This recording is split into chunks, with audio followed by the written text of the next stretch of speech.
Whoever's out there pressing Brian Windhorst, whack. The Knicks win it all, lock it all down. Everybody indoors. Martial law. We running through the streets with the tanks.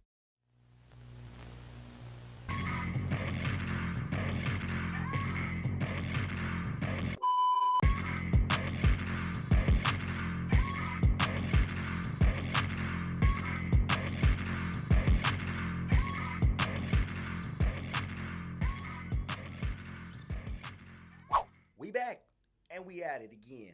Hoopsicle podcast. It's official. 4 teams, 4 different storylines. Would you rather see the Knicks get back to where they once were as a historic franchise, top tier level, winner, the glory of Madison Square Garden? Hey, listen, if the Knicks win it all, lock it all down. Everybody indoors. Martial law. We running through the streets with the tanks. I like the Knicks as the team. I like Brunson. I like the fact that they all went to Villanova with the Pope. Oh, holy God! You know what I mean? The fact that they went and were a squad before, got broken up, had success in all different franchises because it wasn't just the franchises around them; it was them. Mikal Bridges in Phoenix. Cam Payne was out there in Phoenix as well. Brunson with Luka back in Dallas, right? The fact that they're all linked up back again and they threw something different in there through Karl-Anthony Towns, somebody that's been played on the whole time, the butt of the joke and all that, talking shit. They used to clown Karl-Anthony Towns when he was out there with Rudy Gobert. And the fact that now it's like they're getting their due recognition, it's dope. You want to see that win. You want to see them succeed because it just seems so genuine and so natural, right? But some of you New York motherfuckers, some of y'all make it real hard to root out there, bro. I'm telling y'all right now. First of all, whoever's out there pressing Brian Windhorst, whack. The disrespect to Brian Windhorst has gone far enough, man. I'm telling you right now, bro. I understand you want to get your get back or whatever. You see the guys on TV talking about your favorite team, talking about how they may not have this and they may not have that, right? But man, it's different, bro, when you in the streets. You pressing them, calling them a pussy was uncalled for, bro. I'll tell you like that. Unnecessarily done. Too much. Like, what's the problem, bro? And you talking crazy to Brian Windhorst? What type of brownie points you think you get for that, man? This guy been in the league decades, right? When people are like NBA insiders like that, man, they don't have another life, bro. Ask Woj. He's just barely enjoying his life right now, right? It's a sacrifice to be out there, man. Y'all got to respect that, man. Put some more respect on these guys out there working the clock to break news and give us ideas on whatever's going on in the league. And they might be picking wrong, but it's about how they pick. And the thing is, Brian Windhorst, he ain't never talked. He's never been biased. He's never talked crazy, never talked about no players out of their name. He's definitely been observant. He's definitely made his opinions be heard, but it ain't like he's out of line, bro. There's a lot of other people you could press. You know what I'm saying? Pressing Brian Windhorst is crazy as a Knicks fan. You know what I mean? Y'all tearing it up out there, bro. It's starting. People gonna want to see you lose, bro. It's easy to root for the Pacers. They the underdogs, right? So y'all relax out there in New York City. Remember, New York is just a part of the country, man. Listen, if y'all don't put up, it's going to be up for everybody. Trust me. They're going to be coming for every New York Knicks fan. Trust me. So y'all just, listen, man. Learn how to win with a little bit of grace instead of all that haste. See what I'm saying? Anyways, yeah, man. So we got Indiana and the Knicks, right? Mr. Overrated versus Brunson and them. Brunson! You feel me? What y'all got going on in this series? I think this is going to go 7. I don't think it's going to be blowouts like it was before because these are two super young squads, right? And they're both have a lot of core reps in. You know what I'm saying? So I suspect we gonna see a classic, bro. This is classic, just like from the '90s and all that. Reggie Miller talking crazy. That's what I like to see in they bag, right? This one is a call it, man. Who you guys? Hey, listen, you could call it either way, but I, man, I ain't got no dog in the fight. I just want to see a good game. You know what? I just want to see a good game. Cause how could you hate on the Pacers, bro? How could you hate on the Pacers after what they come through? After all the years of just being irrelevant, they done climbed their way to the top. Mr. Overrated Tyrese, Mr. What the Helly, out there going crazy, bro. Buzzer beaters and step back, fade away, all that type of shit, right? So I don't got no dog in the fight. I say it's gonna be a classic. I'm ready to go for it. On the other side of the conferences, right? You got Mr. Matilda, Ant-Man himself, right? This guy, fuck around and get his first ring. His first ring. That's insane. What is he, like 23, 24? And he's leading the team. The legend killer. No Randy. Anthony Edwards sliced him up. LeBron, Steph. Now he going to the young squad. This is where you really got to see what's up because they definitely looked gassed before. Minnesota looked gassed in the Warriors series and parts of the Lakers series. So the fact that they got to go against OKC and all that, Mr. Static Shock, SGA, right? Chet Holmgren and all that. You know what I mean? The Dortcher Chamber. They got a lot. Listen, man, these guys are young. They healthy. The core is coring up, right? Like, this is what I'm saying, man. The era of plug and play superstars, grab you one off the shelf and just max them out and just get some sort of, that's over. They're not doing that no more, bro. All these cores have been in development for years, right? OKC, even Minnesota, they've been playing for a few years together. They, obviously they added Rudy Gobert, but at the same time, man, that whole squad, Ant-Man ain't gone nowhere. That's a real core right there still. Or they might not even be able to. What if they can't last? What if this is where the core starts really coming out, right? Because OKC got continuity, man. They play together for each other and for the success of each other, right? So say what you want to say, man. They took a very experienced and a MVP caliber,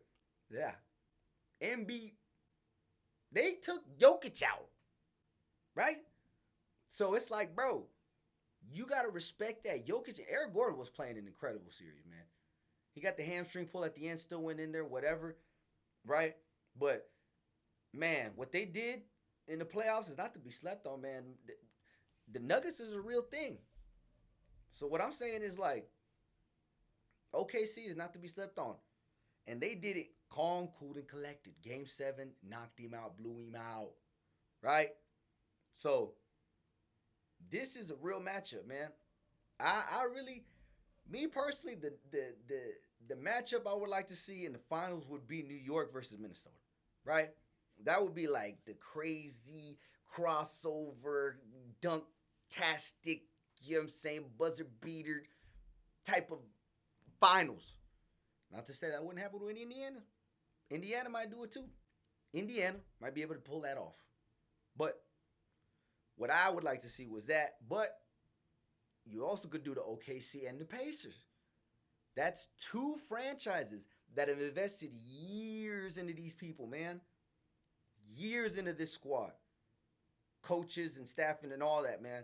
All these big teams that spend this big money and just try to cobble some stuff together to just make this franchise happen, it's not working no more, bro. Who was the Suns weren't even close.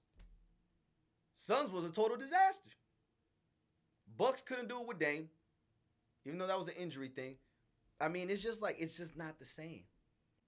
I'm thinking it's gonna be OKC and the Pacers. I think that's what's gonna happen. I think the amount of reps taken is gonna show out and it's gonna flourish this next series. But we'll see what happens, man. I'm rooting for whoever. I just want to see a good game. I don't want to see no flopping and flipping and sandaling all over the place. You know what I'm saying? I don't want to see that. I just want to see a good game, crossover, step back, dunks, buzzer beaters, hard defense, contested shots, block shots, you know, all that. That being said, off-season time, Giannis is on the move. They're talking about they about to have a very important meeting per sources, right? Per NBA sources, they about to have a real important meeting coming up with the Bucks and Giannis. And they about to find out what are we gonna do, man. What we moving forward with this? We're gonna wrap it up. We're gonna ship you out. What are we gonna do? Right? And at this point, since he's already won a ring with the franchise, I feel like these talks are definitely serious. I think he's willing to pull the trigger, and because he's willing to pull the trigger, they're gonna have to make accommodations for him, right? They gotta make it happen for him. They gotta make it look good. They gotta make it look good for him and for them, but it gotta be good for him. So they're talking about he might go on the Spurs. Wembanyama with the Greek freak. I mean, that's just a freak show right there, bro. Got a couple stilt walkers on the court, man. You got a squad there. Stephon Castle, De'Aaron Fox on there doing work. Obviously, Wembanyama, young squad, Shohan. Don't mess with the Shohan. You know what I'm saying? Dennis Rodman here looking ass. He out there doing his thing. So I'm like, hey, listen, Spurs is interesting, right? I don't think he's going to go to one of these big name franchises. I don't think he's a big name franchise kind of guy. Don't think he wants to go with the Clippers, the Lakers, or, even the Rockets. However, there is somebody on a little more out west that's willing to make that play, though. You feel me? KD, where you been at, big dog? We need you. Hey, listen. There's not a lot of people that you should trade. I don't want to say everything for it because I wouldn't want to trade it. I mean, listen, as a Clippers fan, what do we? I wouldn't want to trade everything because I feel like we have somewhat of a core that we're getting to, right? We're finding an identity, a staff, right? But a lot of these teams, man, like the Rockets, they should be willing to part ways with a few pieces to get a KD on the squad. I think now the real type of build you got to have to win a championship, it got to be an obvious 1A, super dominant superstar, right? That can put up buckets when you need it. But you got to have, it's not about having a secondary superstar. Because what happens is when you have two of the biggest superstars together or two superstars on the same level, their games just kind of clunk together, bro. Unless it's like some sort of point guard and like I'm saying, like if you do if Giannis could land on the Mavs with like a Kyrie, even then it might be a little weird. But Anthony Davis don't like to play the 5, so it might even work out that way. But it got to be super opposite superstar positions, man. Like it can't be two guards anymore. The two guard shit is over, bro. You got to have a solid one. You can have a solid, and then everything else after that just got to be specialty players that are really good at what they do. A defensive guy, energy, jackrabbit type motherfucker, right? A 3-and-D guy, a specific spot-up shooter. He ain't even got to dribble, just spot-up shoot, boom, right? And then after that, you kind of just have, if you could have somebody set up the table, that could be the superstar 1A too. But me personally, at this point, I feel like, man, the builds that you're having are just not, they're not the same the way they used to be, man. It's not just, these teams are not lopsided no more. The entire league is stacked now. More people coming in, man. These franchises that used to be terrible are performing above average standards, right? So people got to be aware of this, man. It's like, it's not easy, man. So KD is definitely one of those guys that you could still grab and still make a ton of noise and move the needle for sure, even as an aging superstar, right? So, man, listen. Love to have KD on the Clippers. I don't think that would happen, but KD on the Rockets sounds insane. KD back in OKC is very interesting. But if OKC goes to the finals, I don't think they're going to want to part ways with anything they got going on. And why should you? You go into the finals. But if you can trade some pieces, they got a ton of picks. You could trade a ton of picks back to Phoenix so that way they have some sort of future because they ain't got nothing going on over there after that. They don't own none of those picks after what they traded for KD, right? So you can trade a future back to them, maybe a couple pieces off the bench, maybe a Jalen Williams. You don't get rid of Chet. You don't get rid of SGA. You put them with KD, and then you got a real KD going back to OKC would be insane. Finishing off the arc. And then you're a hometown hero. Now you're not a villain no more. You're going back, right? That would be insane. Imagine if everybody just started going home. Imagine KD went back to OKC after this. LeBron went back to Cleveland after this, after what they got going on. And then, man, it would be insane. James Harden went back to Houston. We got a bunch of pieces out of Houston. That would be interesting. That would be super duper interesting. I would trade James Harden back to the Rockets and get some pieces, man. I know they're not gonna give up a Şengün, but man, hey, listen, I'll take a Van Vliet. I'll even take a Jalen Green. Not even. I don't want to disrespect. Shout out Jalen Green, Las Vegas Ignite alumni. Take Jalen Green and then parlay that into some other pieces because we're not gonna need another ball handler, right? Or he could be the future of the franchise. LA, Jalen Green, right? And give me one of the Thompson twins. Let's go. Houston, let's go, baby. You wouldn't take Harden back for what? Ooh, put that with Şengün. Dip off of Jalen, right? To get you some pieces, we'll shoot you some pieces. Maybe a Norman. As much as no disrespect. Listen, man. I might be over the place. Someone might have to pick up the phone over there. Houston, what we looking like? But yeah, man, craziness going on in the league. Like I said, it's live. It's live. It's live. But like I said, man, we back. We'll be back again next time. If y'all like this type of, if y'all like my videos, man, y'all show some love. Like, subscribe, comment. Show me some love, man. I'm out, but I'll be back.